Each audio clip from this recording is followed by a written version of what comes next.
Welcome to another episode, you guys. I'm very excited because I have a very special guest here with me today.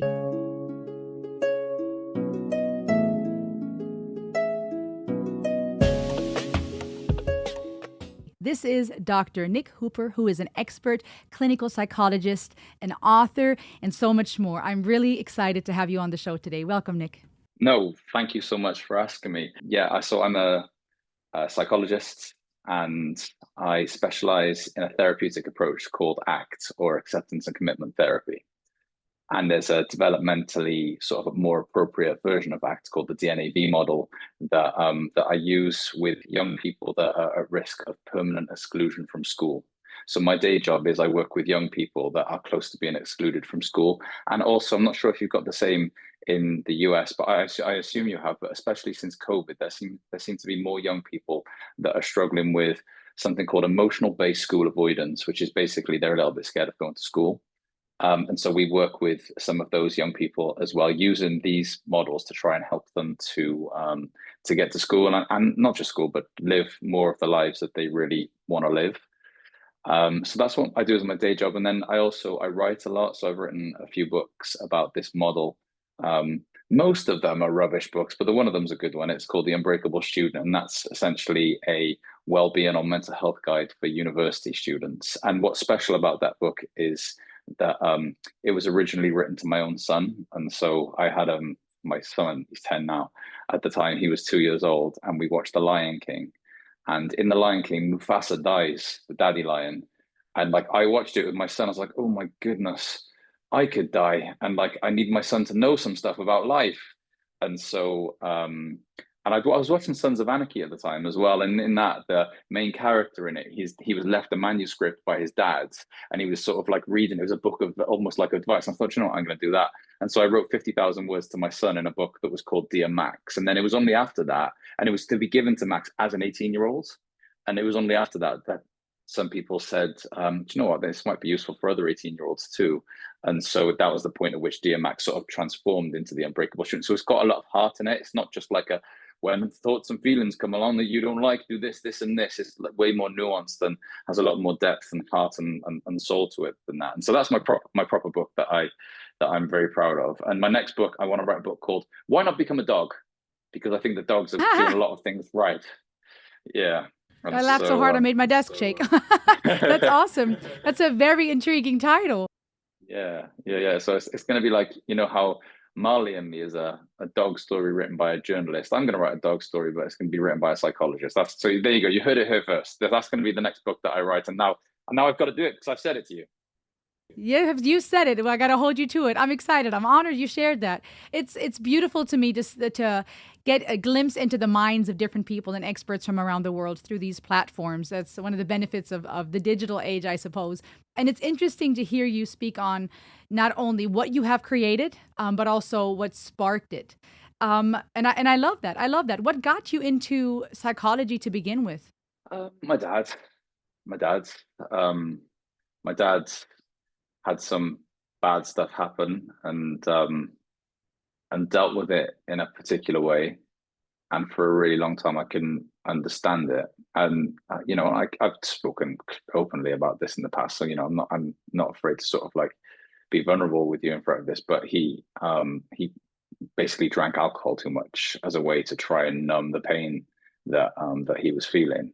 And as a youngster, I remember feeling really angry about this. But of course, as a youngster, I didn't really see all of the history and the context that led to the behavior. And so in some ways I got into psychology to try to understand that a little bit more. And I certainly did, because I specialized in more of like a behavioral psychology, and like a core part of behavioral psychology is just the idea that context really matters in impacting what happens here and what happens here. And so when you looked at my dad's suffering, it made sense in the context of the history that led to it. And then as soon as you start to see people as a product of their context, compassion and connection and understanding and empathy, they all become much easier. And so that was a turning point for me, was learning about this type of psychology. It enabled me to connect with my dad a lot better, because I finally understood what leads to suffering. And so yeah, that's what got me into it in the first place. And the fact that I did over here, we do A levels, and I studied politics, French, and psychology for my A levels, and I didn't do very well at French and politics, and so there was only psychology left. That was the other reason. I was born and raised in Germany. We have A levels there too. Abitur, we call it in Germany. So I can relate to Yeah. that part. French, I had French as well. But for me, some of the majors were biology and economy. But French worked better for me than it did than I had with economy. So I can relate to resonating with certain topics more, or your story is very relatable to me. Very relatable. Especially wanting to understand people and be a healer or help because of seeing that pain and the trauma in our family members. Can I ask you, and please let me know if I ever ask anything too personal, or share as much or little as you like, but with that sparking your desire to understand people and context, do you think there is a need to balance our need to help people as well as understanding what is the word, I guess? It's the wrong word, but for lack of better word, boundaries in regards to how much we can save someone, especially when they're close to us? Or do you think there's no need for said balance? Do you think compassion can fix it all? Oh, what a question! What a question! Um, and one that I'm probably still figuring out. So I can tell you that with my dad's, the key to um, the key to developing a relationship more of our choosing was for me to try and stop fixing. It was for me to just be with. There was that, and so now every Sunday we play Scrabble. It's sort of like a word game together, and we just hang out in each other's company. Relative to me going, hey dad, why don't you try and do this, this, and this to make your life bigger, to do all these things? So in some ways, I've stopped fixing, and that's made the relationship so much stronger. With respect to other people, so like imagine, like how it is, as soon as your friends and family know that you're a psychologist, then you get pulled into lots of different conversations that sort of require you. And what I find is that I'm more than happy to have those conversations with my friends and my family, and I tend to do so in sort of like brief conversations, and it hasn't put any undue sort of burden or stress on me thus far to be able to help in those conversations. And I'm pretty good at knowing when to say, I think you need to see someone else. I think you need to go to signpost on to other services. But like the more general like undertone with your question feels to me about the balance that happens between truly understanding someone else's experience and then the subsequent pain that one feels from seeing someone else really hurt and really suffering, and how that can take a toll on your own sense of self and your own sense of suffering. It feels like a heavy burden to carry, a heavy responsibility to carry when people are really suffering in front of you.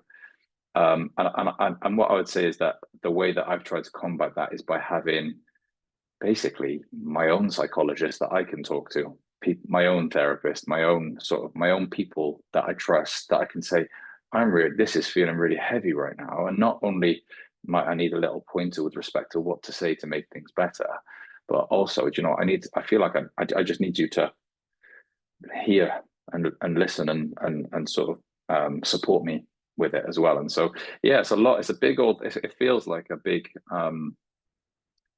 it's a hard, like sometimes you think of like psychologists back in the old days, and they were very much like on a higher power of, they had like a higher level of psychological zen. They thought themselves as like complete human beings, and as a result of that, they felt very detached from the people they were serving. Like, here's me up here, and I'm very different to you, and therefore I've got all the answers. You've got none of the answers. I'm doing everything right. You're doing none of it right. And there was like almost a wall between the therapist and the person that was listening.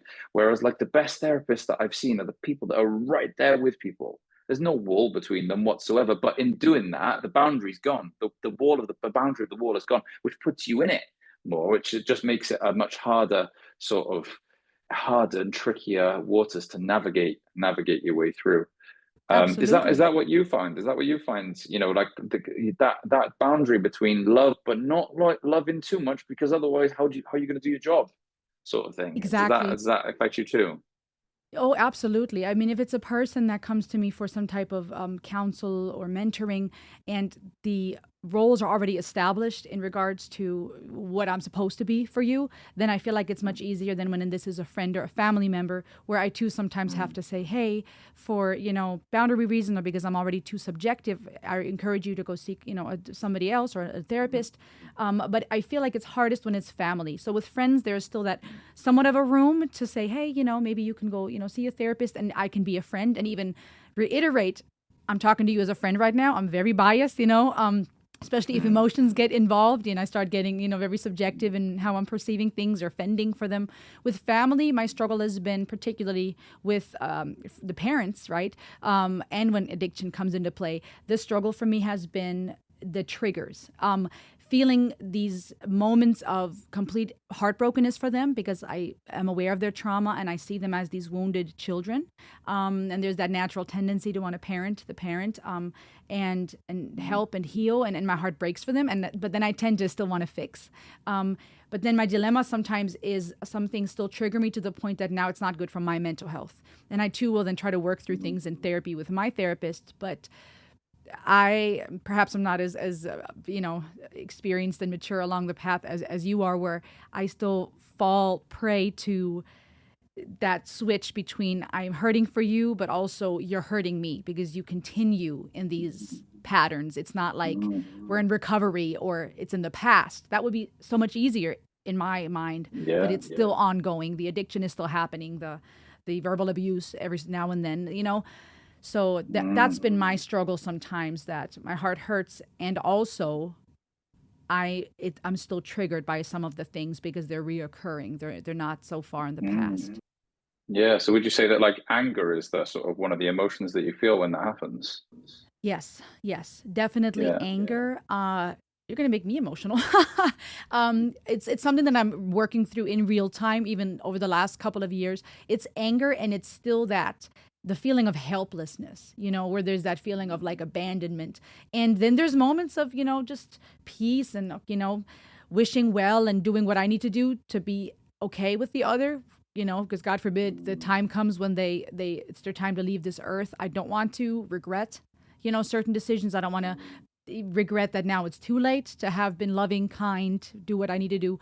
But I think it's more so this sense of those existential fears, those death anxieties, kind of like what you experienced when you watched Mufasa, this feeling of we only have so much time and there's only Mm. so much I can do because not you, but the other person is not willing to do their part. Yeah. Yeah. Oh gosh, the balance.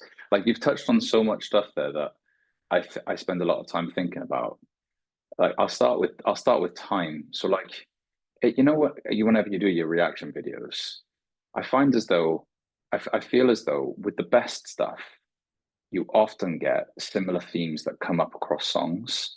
And I think the passage of time or the loss of time is just one of those things that really hits people right. Where it's the idea that like time only goes in one direction, you can't get it back. So like I've got kids, right? I've got a 10-year-old. I can never interact with my 10-year-old as a 3-year-old again. That's gone. I can never have it. As much as I want it, I can never have it. It's gone. And there's something just like absolutely heartbreaking about that. But of course, you can use that to motivate behavior change in the moment, because you can say, yeah, but in 20 years' time, when you look back on the present day, what do you think is the future you will want in this moment for you and your behavior and your relationships and all the things that are important to you? So like there's this thing called like mortality salience, which is the idea that like being aware of the fact that time is passing and one day you're going to die can be a really useful thing, but it can also drown you. It can also like be really, really heavy and hard to carry. But I often will ask myself the same thing that essentially you just put words to, which is if the future me is going to look back on this moment and feel proud of how I showed up, what would that look like? And it would look like being kind. It would look like being loving. It would look like being caring. It would look like being compassionate, right? So like that's a very sort of, that's almost like an anchor in my life. It dictates so much, yeah. However, there's a flip side. And the flip side is in bringing those qualities or in showing up in that particular way in particular moments, in the absence of self-care, I'll burn out. So like what I mean by that is like, if imagine you've got a family member and imagine they message you every day and you know it's important to you to show up in a kind way. Well, if that's the only thing that's guiding your action, you have to relentlessly be kind, even though you can feel yourself going under. Yes, yes, exactly. That's so well said. Yes. Like I And can't so be you've got on every day. I can't be sweet in every moment every day or available for that matter. no, because if you do, eventually you're not going to be able to be, you're not going to be able to do your job. You know, and so like Now getting I that snap and I'm balance. unkind.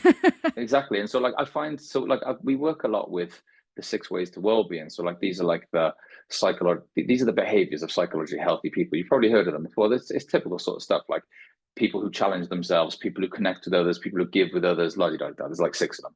But the most recent one that was added to that, the 6th way to well-being, is self-care. And I spend so much time these days thinking about what is self-care? What does self-care really mean? And it means taking the time, at least from my perspective, the very basics of self-care. It means taking the time to eat properly. It means making sure I'm sleeping. It means making sure I'm exercising. So it becomes like what are the behaviors of self-care relative to just like lying in the bath and setting up some candles and feeling like, oh yes, I'm looking after myself now. Like, what does it really mean to sort of self-care? And like, if I can't find time for myself to be able to do those things, and I spend all my time just sort of like being this person who tries to do good in the world, I don't think that's going to make for a vibrant, fulfilling, and nourishing life. And so that balance that I think we're talking about is it's not a straightforward thing to figure out all that, is it? But I do know that it's really important. It's interesting that you say that because there's two thoughts that come to my mind. First of all, I like the honest conversation about what self care really looks like because a lot of times I think people, including myself, have this idea of the candlelight bath or a glass of wine or these different things that we deem a treat, right? Versus considering, well, what do I do for my children that is caring? What are the basic human needs, right? That they're clothed, food, water, that they feel seen, right? I want to have conversations where even if I can't give them my attention all day, every day, I'm trying to have moments throughout every day where I can say, I see you, great job, etc. And so what you said made me spark that thought of that's what care is, including for myself, making myself feel seen, hearing myself, being in tune with what I'm feeling in that moment, food, water, etc. Those basics versus waiting and holding our breath, so to speak, until we can have a little vacation or a spa day, etc. And the second thought I had was, I feel like that also ties into the conversation about that I've been thinking on a lot, which is mental health therapy in the digital age, because that's oftentimes what we also may deem as caring for ourselves. We're swiping, we're scrolling, but we're constantly being overwhelmed. And now our fuse is short. We can't be present to those around us in reality. We can't be present to ourselves. So I appreciate you shedding light on what true self-care looks like. I like that.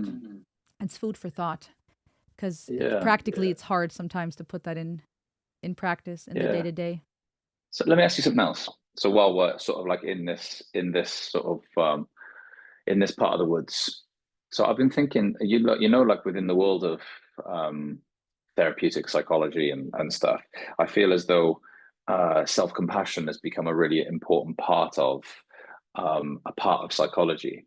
And like within the ACT model, it's definitely there. The idea that, and there's some theory in that model about why it's there. And the theory goes back to, well, if we're all a product of our circumstances, then because what happens is we tend to get self-critical really easily. We tend to label ourselves as sort of like we're bad or we're rubbish, we're bad parents, we fail at everything. All these sort of like things happen in our mind which make us very self-critical.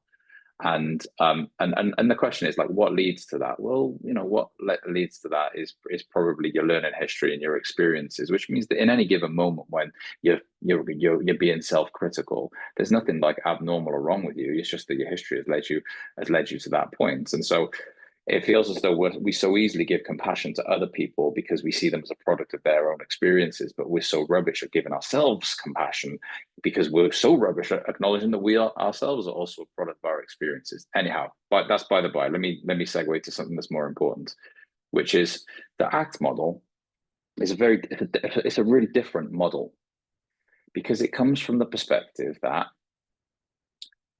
our thoughts and feelings are really hard to control. So it's actually a behavior change model, and it's an acceptance-based model. It goes after this process called psychological flexibility, which means the ability to have or experience our unwanted thoughts and feelings whilst moving our feet towards things that are important to us. Now, I'll tell you what, as an interventionist, it's like I don't have to be a wizard anymore. I don't have to be Gandalf or Harry Potter. I don't have to go, whoosh, there's your depression gone. Whoosh, there's your anxiety gone. All I got to do is say to them, what do you want your life to be about? Right, let's figure that out and let's go towards that. And we'll talk about thoughts and feelings. We'll talk about how, the little part of your mind, your inner voice, and this is how Hiren sort of like landed so well with me. That little part of your voice will try and protect you. It's going to step in and say, no, don't go and ask that person out on a date. It's trying to protect you. It's just doing what minds do. It's fine. You can have that thought. You can still go over there and do these things that are important to you. So, of course, I talk about thoughts and feelings. But the main point of the model, or the main gist of the model, is they're really hard to control. They're like the clouds trying to control thoughts and feelings. And in fact, can we just acknowledge and look at and almost like appreciate those experiences whilst having a very clear idea of what we want to be about? So like I'm not going into intervention trying to change people's thoughts and feelings. I'm trying to make them more aware of them, more aware of how they're functioning in their life. And I'm trying to get them to do things that are important to them, right? Which brings us to self-compassion.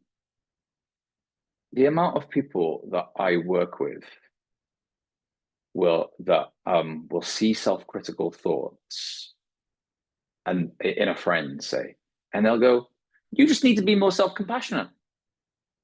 As if like in that moment they can just go boosh, click their fingers and just conjure all these feelings of self-compassion. I'm thinking, do you know what? If I could conjure self-compassion feelings, I would conjure happiness all the time. I would conjure all these other lovely feelings all the time. But like, it's really difficult to conjure. So I've been asking myself, like, what's the behavior of self-compassion? How do we act in a self-compassionate way in the absence of feeling self-compassionate? What can we do to act? And I really think we're back to taking the dog for a walk, seeing nature. Well, I think we're back to playing a musical instrument by yourself. I think you're back to sleeping properly. I think you're back to eating properly. I think you're back to I think you're back to, you do martial arts, right? I think you're back to like practicing some sort of sport. I think you're back to all of those. I think those things are the behavior of self-compassion in the absence of being able to conjure a lovely feeling of it's okay, I forgive myself for whatever it is that I've done in a particular moment. I'm not sure if that makes any. This is what's been like going around in my mind really recently. I'm not sure if it makes any sense, Rosalie. What do you think? It does make a lot of sense, and it has my wheels turning. It does make a lot of sense. I like how you compare thoughts and feelings to clouds, something we can observe. It's funny because yesterday when we were actually heading to jujitsu, my daughter and her best friend were observing the clouds and said it looked like a sloth. And at the time, I couldn't quite tell which one and how. But immediately, her best friend looks up and goes, "Oh yeah, I see it. I see the arms and the legs and whatnot." And I just thought it was so fascinating how quickly they picked up and they both saw the shape. And we were on our way to do something, that's physically beneficial or even mentally. But it reminded me of what you just said. This idea of thoughts and feelings are something we're observing along the way as we are headed to do something that actually is the act of self-compassion, kindness, self-care. It really has me thinking. I need to pause for a second because it's much more tangible and practical than when someone says you got to love yourself more. Because I've been telling people that, I've been hearing that all my life, but you make a very good point. I can't just conjure up that feeling, the self-forgiveness, the love. Let me ask you this, though. Let's say we have people who are struggling with the idea of loving themselves or forgiving themselves. They're struggling with it so much that feeling of shame, I think behind a lot of it often is that shame. The inner critic, as a citizen soldier sings about so well. mm, How do we choose the act mm, in the face of that overwhelming feeling of sadness, shame, um, mm, uh, yeah, lack of self love. When it's so mm, overwhelming, and now someone says, well, then do something self loving. mm. How do you Yeah. think that's going to actually become then what we need it to be for that person, other than just an empty act? Yeah. So I Does my don't. question make sense? Yeah, it does. It does. I basically I try not to play the game. I try not to play the game of increasing my self-love. My self-love is like a radio that's playing in the background, and it's always playing. It's always like making noise and stuff. And sort of when the music is really nice and stuff, it's great. But if it's not too nice, then I'm not attached to sort of like I either. I'll give you let's make it more concrete, right? Which is yesterday, I acted in a way with my 10-year-old that makes me feel shame. It's hard for me to talk about actually, even now. It still feels raw. So basically, um, I've got a 10-year-old and a 2-year-old, both boys, and my 10-year-old was in a little bit of a huff. This was after football training, and my 2-year-old was excited to be around, and my 10-year-old got annoyed with the 2-year-old and slammed the car door on the 2-year-old's hand. Right? Yeah, and like I've got this really big sense of like my job is to protect my kids. So like this is if anything is going to make me blow, it's this sort of thing. And I did like I blew and I shouted at my 10-year-old, and it's eaten me since. This was yesterday. This like overwhelming sense of shame. Now this is like quite small potatoes relative to some people's shame, right? But it's an intense shame is an intense sort of like it can be like an overwhelming, all-encompassing sort of feeling. Now the one thing I can do is I could try and fight it. So like imagine there's like my shame is represented by a monster, and we're playing tug of war. Tug of war, I'm like trying to pull the monster into a big hole between us. Because I think if I pull the monster into the hole, I can get rid of the monster, right? And I don't have to feel the shame anymore, right? So I'm pulling, I'm pulling, I'm pulling. And I look up and this monster is just standing there with one hand. Why? Because shame is really strong. Really, really strong, right? So I'm pulling, I'm pulling, I'm pulling. This monster's like, nah, this isn't working, right? And so, like, after a while of pulling, it turns out that I'm not defeating this monster of shame. And in fact, he starts pulling. So all of a sudden, I'm getting pulled closer and closer to him and to this hole of death. And it's in those moments that you realize that your job in that situation isn't to defeat the monster, it's to drop the rope. Just drop the rope. The monster still exists, the shame still exists, but now I'm not fighting it, right? And so my life then becomes about, okay, now that I've dropped the rope, what can I do with my hands? How can I act in a way that brings me closer to my son, that makes me feel more proud as a dad? What do I want to be about today in this new day? And like today in this new day, I've given my son lots of cuddles, and we've talked about sort of like what happened. We talked about why I acted the way that I did and how I'm sorry about it. And we've hung out a little bit, and this is in and amongst work and stuff. And do I still feel the shame? Yeah, I do. Have I shown up today in a way that of my choosing that I feel proud of? Yeah, I have. So in the presence of shame, I'm choosing my behavior, and that's it every day. Like shame is gonna be like a radio in the background. It's gonna come and go and come and go, as are a bunch of other feelings that aren't particularly nice. I'm just not playing the game of trying to defeat them. And Ren does that in that video, right? He there's I cry in this moment in High Ren. It's in the second half of the song, and the line goes like this: Do you know how I know that I'll prosper? Because I stand here beside you today. He's gone from thinking I need to defeat my inner voice to I see now. I see now it's always going to be there, and I can exist with it. And so like that's all I would say is like if people are embroiled in a war against their shame, it's a difficult war to win.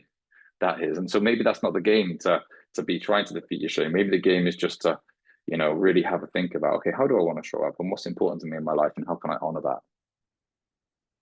It's really powerful. I like how you keep bringing it back to the here and now.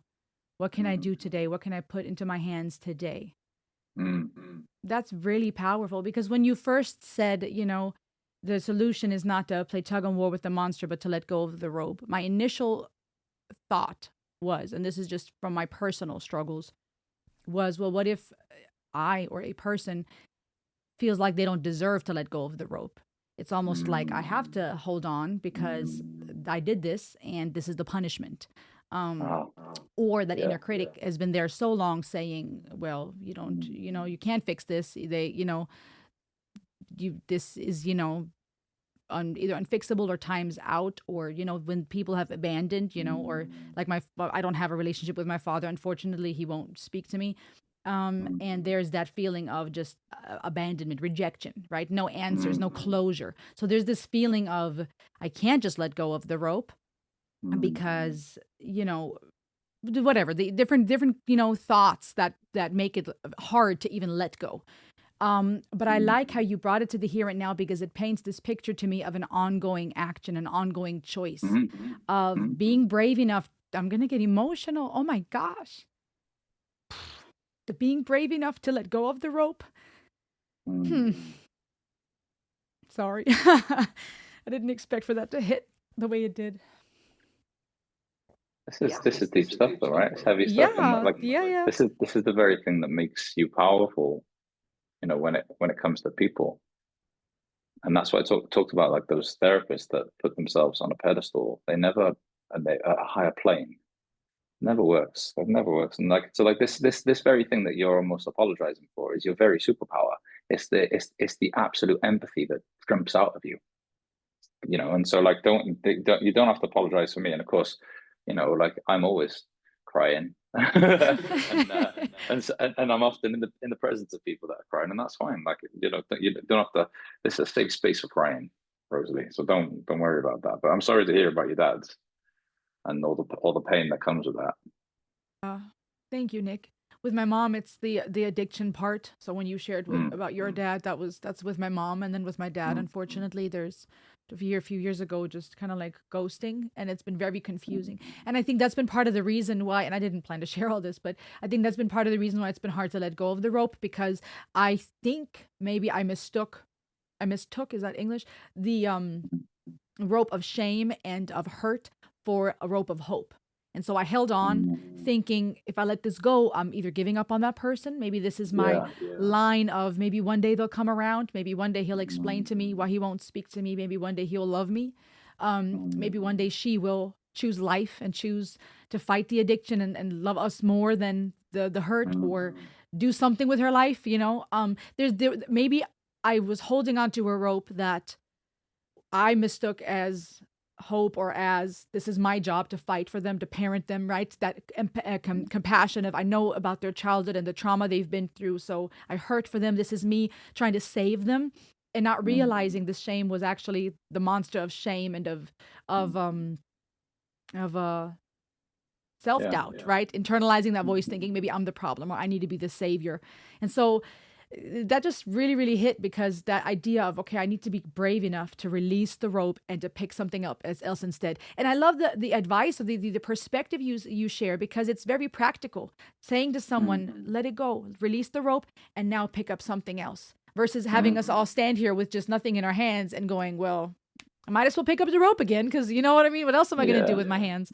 It keeps coming back to the present. So And as long as in those conversations, as long as I can help them to see that letting go of the rope, because the word acceptance is a funny one, right? Because what you get is people go, I will let go of the rope on the condition that the monster goes away. You're like, no, that's not what acceptance is. Acceptance is letting go of the rope with the understanding that monster could be around for years, and that's fine, because monsters are really hard to control. But when you can control some things, you can control how you show up, you can control you go to work, you can control taking your kids to jiu-jitsu, you can control your feet, but you can't control the monster. And so, like, the word acceptance, it's amazing how quickly people will go to, I will accept on the condition that it goes away. You're like, nope, that's not acceptance. You don't get to do it. Doesn't get to be like that, And so, like, there's just a couple of things that you said. One is like the whole, it's almost like self-punishment. Like, I'm gonna hold on to this rope and fight this monster because I deserve this shame for what I've done. And I think that in that space, then there's got to be a conversation about compassion, what it is, how you would treat a friend if they were in this position. Sometimes we'll do like temporal perspective taking, where we'll say, we want you to picture yourself as an 8-year-old.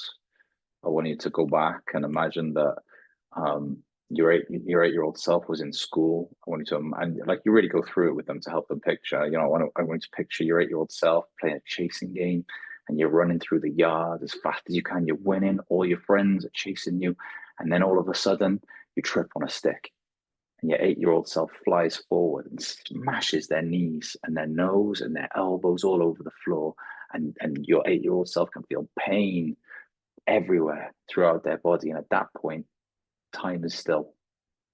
Everybody is still on the playground, and you right now get to go back in time, and you get to be the first person to interact with your 8-year-old self. What'd you do? How do you interact with them? Tell me about that. And they're just like, well, I'd pick them up, I'd cuddle them, I'd kiss them, I'd tell them everything's going to be okay, I'd look after them, all this sort of stuff.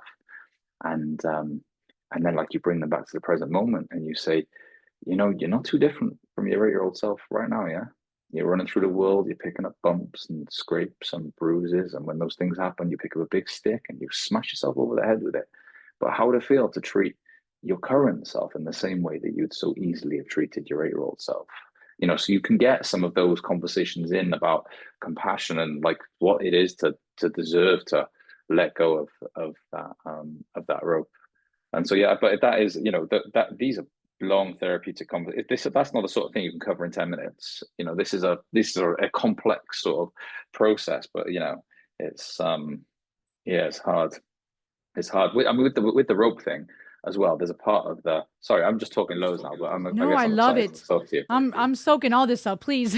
Yeah, like with part of the DNAV model, and this is, I'm so impressed they did this. They put in the part of the model, they put in something called the flexible social self, or and it's, what it says is, explicitly, human relationships are really, really important to us.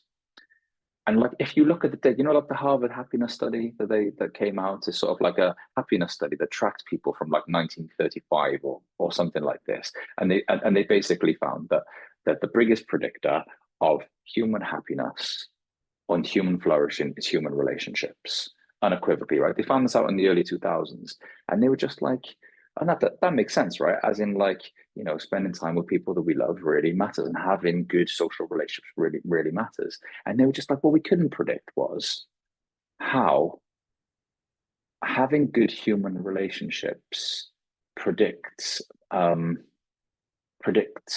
or is impact or is related to trauma and a trauma response. They were just like, what the heck is how can having human relationships result in better cardiovascular disease, or as in better levels, better heart disease, less chance of type 2 diabetes and type 1 diabetes, longer life, and all of these biological mechanisms they couldn't figure out. They were just like, what the heck's going on there?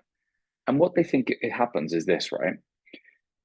People that grow up with trauma, they stop trusting people. And when they stop trusting people, they stop having good human relationships. And then stuff happens in life, right? And when bad stuff happens in life, our cortisol level goes up high, okay?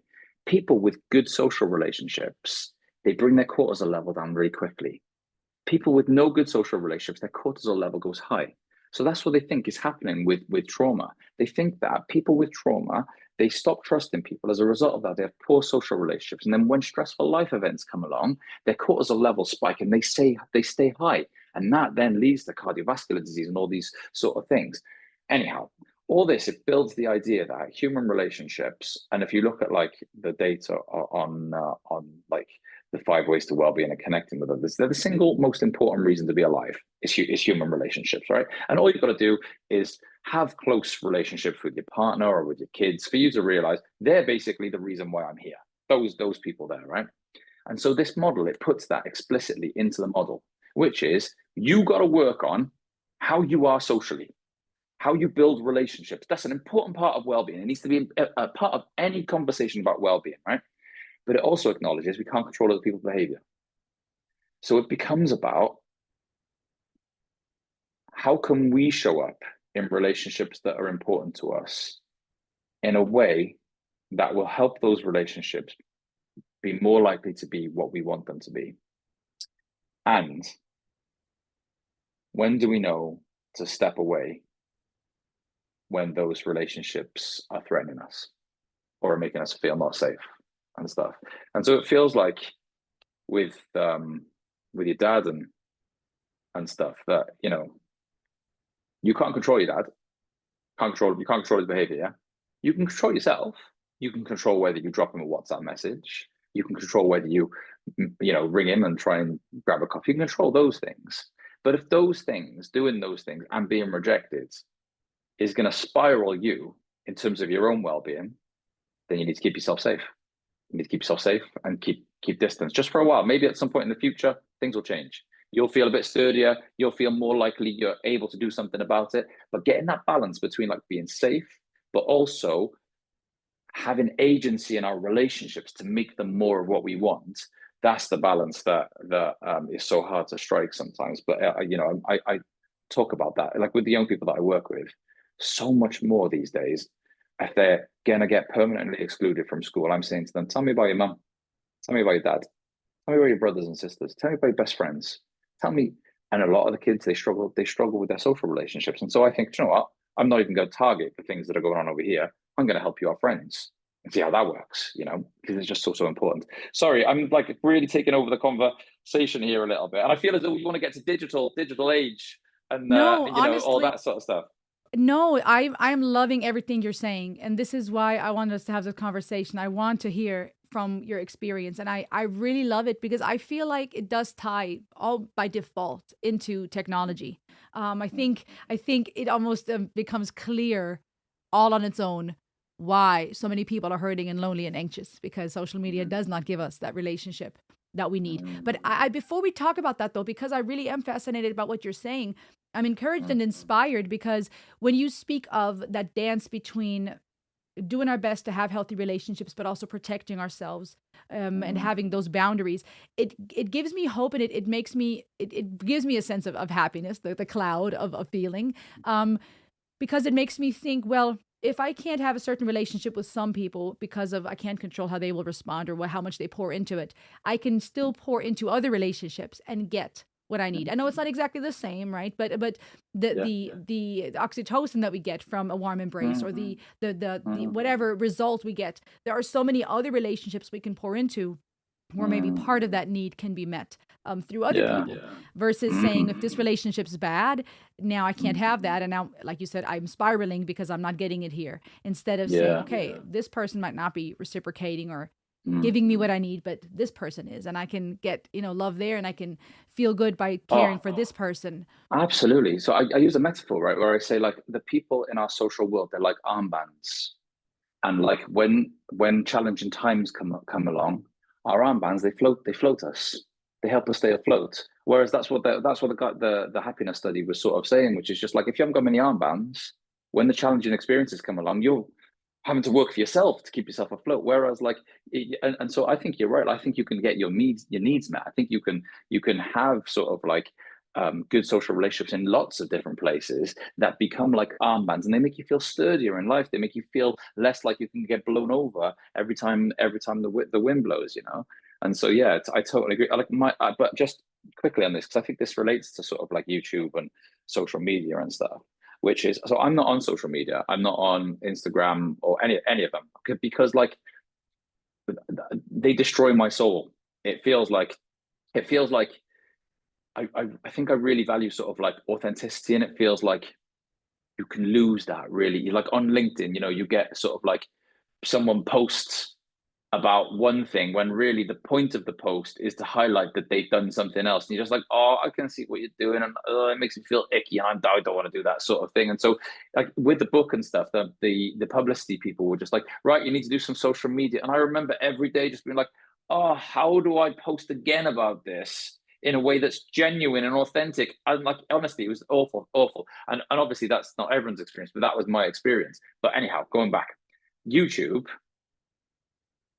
I've been looking at sort of, you know, reaction videos for a couple of years now, ever since I sort of like stumbled into it. and asking myself, like, what's part of the pull here? What's part of the pull for people, right? And then I got into a conversation with this professor guy. This was a while back, and he was talking about emotional vitamins, and I love that concept. Emotional vitamins. He said, just like you need vitamins for the health of your body, I think you need vitamins for your mind and for your soul, for your sort of, your well-being and your happiness. And I was like, what do you mean by that? He was like, just next time you go into a shop and the shopkeeper smiles at you and says, hey, how's your day going? Notice what happens. He was just like, next time you go for a dog walk and you walk someone past someone and they smile, notice. So next time you're in nature, notice what happens. He's like, these are, I think, the emotional vitamins of life. They're not really deep, meaningful conversations with people until 3 o'clock in the morning. They're just like living in a world that feels like it's nourishing you and is safe and stuff. And like part of me thinks that, the connection that people can get via YouTube, via reaction videos, by becoming sort of like, Ren's fans or Dimash's fans or whoever's fans, they get a sense of connection, a sense of emotional vitamin, and those people will probably never meet, but they get a sense of like community sort of going forward that I just think is really important. And so I agree with you totally. Like with respect to what you were saying about there's lots of people out there, and like if it's not working with in some areas, then you're going to feel a sense of heartbreak about that, and that's not the end of the story. There are still relationships out there that can nourish you. Absolutely, yes. That dance of again putting down the rope, not internalizing now, thinking there's something wrong with me. This person doesn't love me or seek that relationship out, but letting the rope go and using my hands to pour into Yeah. another one. Because I can promise for every human on this planet that I believe there's someone that would care for them. But sometimes I know it takes some work to find your tribe, if you will. And I love what you said about the emotional vitamins. I love that Yeah. because I feel like it sheds light on the beautiful dance that even is YouTube and social media, where it can be the reason why people are lonely and more anxious than perhaps ever before because of that lack of relationship. If that is really, as I agree and believe as well, a huge criteria to happiness, it is what is causing people to feel lonely. A lot of the negative news, a lot of the polarization. I mean, we know, of what media does. But then at the same time, it gives me hope because my wish, even for my own channel, is if it can spark just a moment of someone having those mirror neurons fire and having someone say, wow, you said something that resonated with me, or you felt what I felt. My hope is that those mini moments can spark can tide over sometimes, but also can spark a hunger to now recreate that in the real world. And my hope is that if someone sitting at home and struggling gets a dose of feeling seen, I think that's such a big part of relationship is not only engaging, but as you just said, the person smiles at you in the grocery store and you pay attention, you notice, and now you smile back. And this person in that moment feels seen, feels acknowledged, their existence matters. My wish is that we can use social media in a way where people have moments as such, which gives them that vitamin boost to now go out into the world off screen and pay it forward, as you say, or get more of that, almost like a taste, a little sample. You know how they give like taste samples? Perhaps That's that's exactly where. what your channel does. That's exactly, you should be so proud, because like your channel affects and impacts so many people. And like you say, like if you get 10,000 views on a video and just five of those people see something slightly differently as a result, that's a win. That's a win, Yes, I isn't it? Do you know agree. what I mean? Like, and so like that's and to know that like what's underneath, like the way that you do your videos, that there's such authenticity there. And like to know that, and so I can look at you and go, this isn't about the money. This is about the vitamins. This is about becoming a vitamin. Just a little bit of contribution. Why? Because when you go to bed at night, you feel more proud. You feel like you've contributed. You feel like you've tried to make the world a positive difference. That's the outcome of this, which is way way more important than any money that you're going to make. And don't get me wrong, I hope you make millions, right? Because then what Yeah, you do is you can I you can like spread that. the money Yeah, around and stuff. But yeah, yeah. like you basically become exactly what I said, which is an emotional vitamin. Just a small part of someone's context that can just change something little that helps them go, ah. And I try to do it with my, with my videos as well. Like just sometimes I'll say something like, your inner voice isn't abnormal, right? You think it is. Yeah. When it's telling you not to do stuff. It's not. Think about where it came from. it came from generations and generations of people who managed to stay alive. You're the direct descendant of a bunch of people that managed to stay alive. How did they manage? The chances of you being here, 1 in 400 trillion. How did Isn't that that happen? crazy? Yeah, what allowed that to happen? And I'll tell you what happened. Your ancestors had an inner voice, and that inner voice was a very, very good inner voice. It kept them safe. So if there was a rustle up ahead in the bushes, and your ancestors would have had an inner voice that said, "It's okay to be hungry. I don't want to get eaten by a lion." If your inner voice would have gone, "Let's go and see what's up there," you were dead. You didn't exist afterwards, right? So you've got a bunch of people that are led to you that have got a really, really good inner voice, a voice that is very skilled at keeping them safe. Now, when you're like, there's someone over there you can ask out on a date, or when you're just about to go for an interview and your inner voice is going, "Don't do that." It's not doing anything. It's not doing anything wrong. It's doing what it evolved to do. It's doing what it's meant to do. And like the only thing I say to people is that it's you're not abnormal for having that. Brendan's not abnormal for having that inner voice. It was just trying to keep him safe, right? Why fear of failure? If you put something out there and it bombs, that hurts. Especially with an inner voice like that. It's just trying to keep him safe. Fine. So once we know that, I'm trying to say to them, look, we don't live in a world with saber-toothed tigers and woolly mammoths and all the dangers that used to exist anymore. And if we always listen to our inner voice when it's trying to keep us safe, we're going to live a really small life. We're not going to get to do cool things, right? Because all of the cool things I've ever done have required me to have thoughts and feelings that weren't very nice on the way there. And so so sometimes if I say that in a video and I get like 2 comments, they say, "I've never thought about it like that our inner voice is just trying to keep us safe." And that changes things a little bit. I'm now not pathologizing myself and thinking that I'm a weirdo or a strange person for having this. Okay, so like that, it's just an emotional bit. So like I really think that like your channel and other channels And as well, yours. they serve a little role in sort of like just trying to prop people up a little bit, which is nice. There's a lot of people I've noticed sometimes in the comments, not everyone obviously, but there are some who are often at home a lot, and I'll see comments every now and then saying, they're not leaving the house for whatever reason, or they enjoyed a video because that's the highlight of their day, etc. What would you say to people, or what advice would you give to people? What can they do with their hands as they're observing the clouds, that is their feelings and their thoughts? What would your advice be in this world where we are saturated with news media, social media, as to not drown in their homes and behind their screens? What can they pay attention to when those clouds kind of turn dark, when it gets cloudy and dark? Yeah. So so first of all, just a quick link is, so what I found out from YouTube really quickly was, so when I first did the high REM video, I responded to every comment. And then I realized quickly I can't respond to every comment because but you're back to that. I want to show up in a way that's kind and supportive. I want to be able to answer every comment, right? But that means I'm not going to see my family.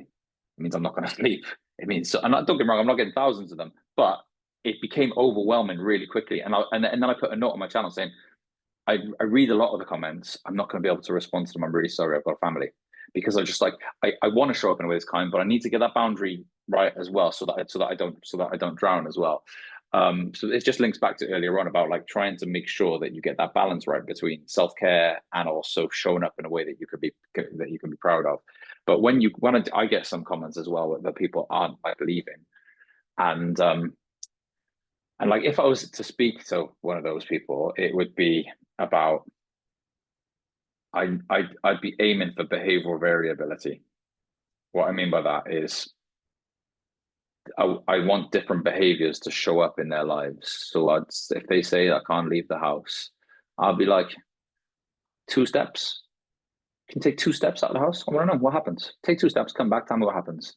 And I want people to, okay, you're saying you can't leave the house. What can you do in the house? Juggle? Cool. Go and try some juggling.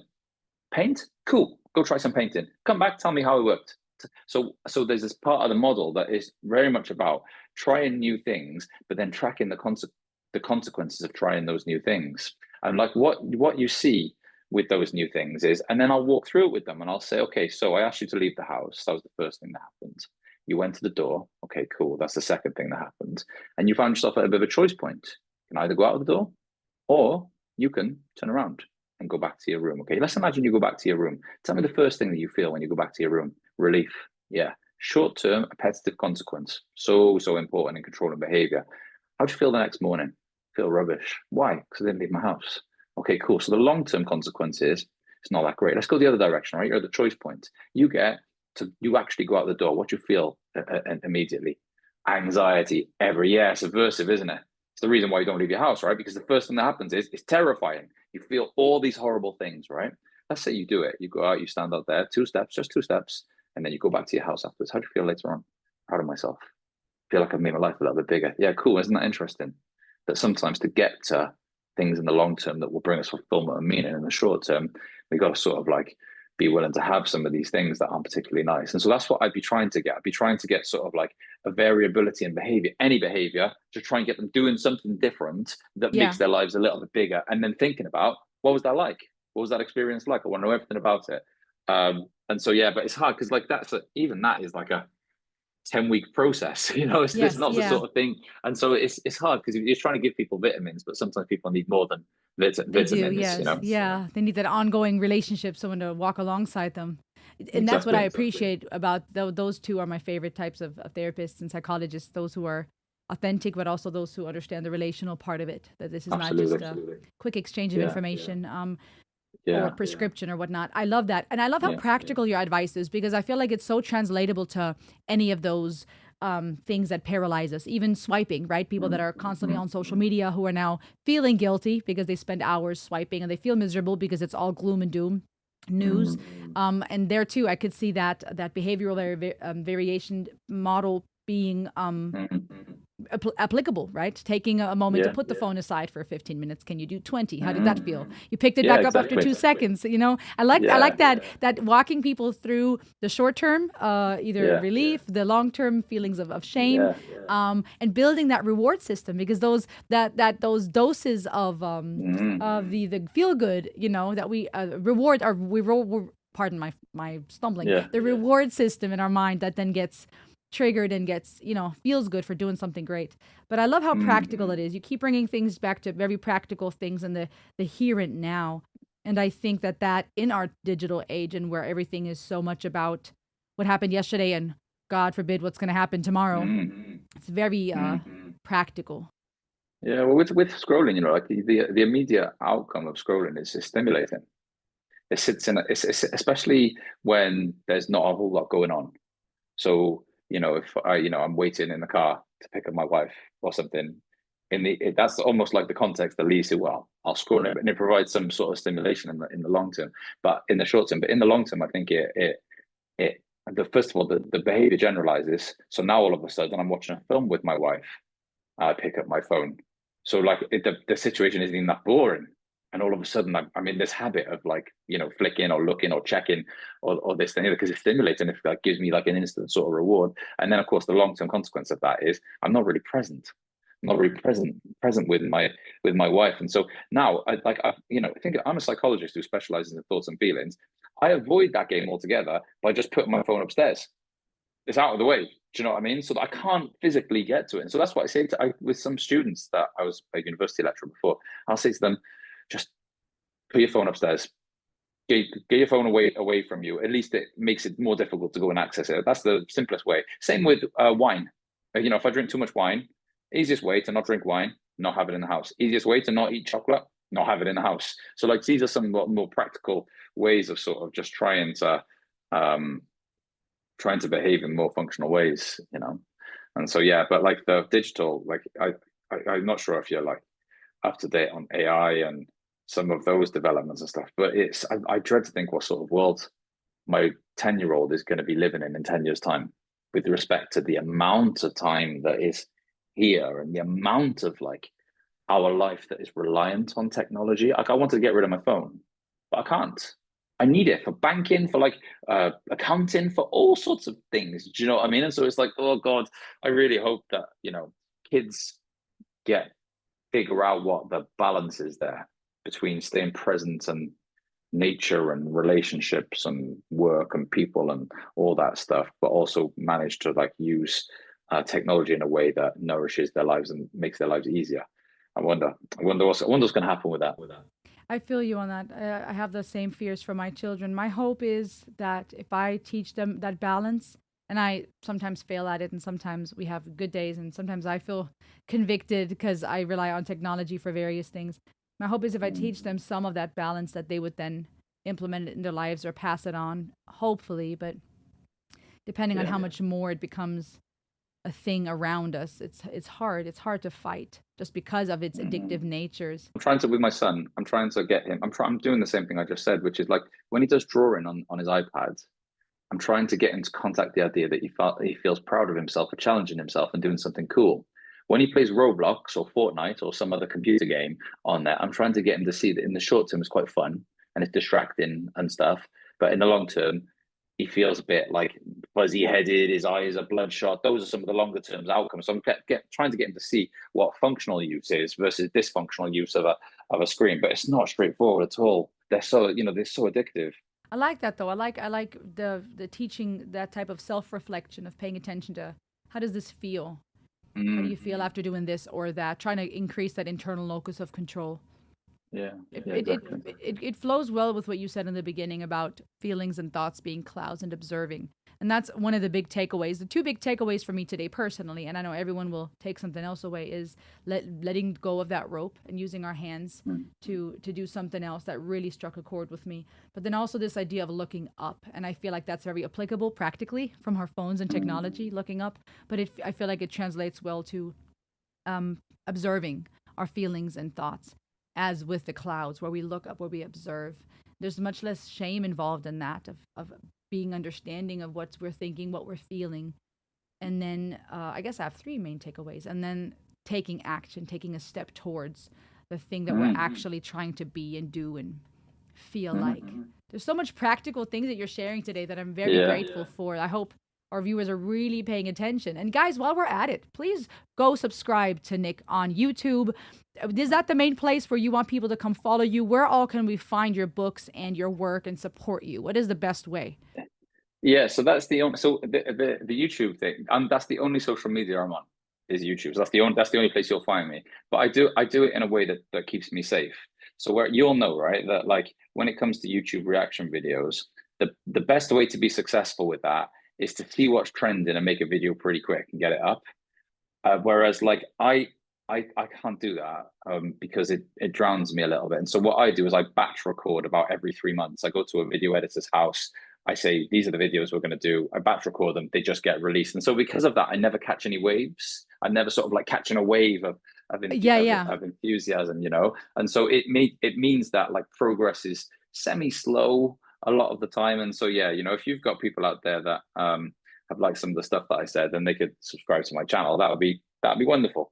Yeah, But apart absolutely. from that, books are on Amazon and all the usual sort of places. Okay, well, you heard it, guys. Go to Amazon, get yourself a book by Dr. Nic Hooper, and go check out his YouTube channel. There's so much value to.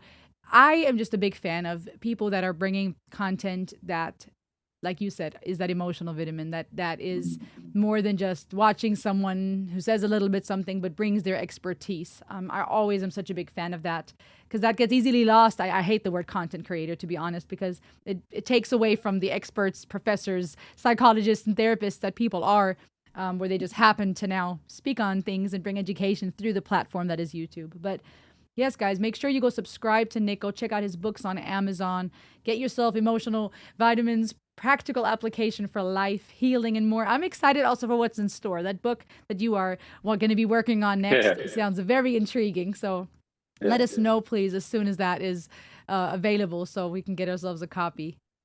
And yeah, and just quickly, you keep doing what you're doing as well because it's inspiring and it inspires me, and I'm sure it inspires lots of people around the place. But just with the when so I stumbled across High Ren because I'm from Wales. I'm from Wales, right? So there was a in the local article on my phone. It said Welsh boy goes viral, and so I was like, I'll click on this and see a Welsh boy go viral. And of course, that was the first time I watched High Ren, right?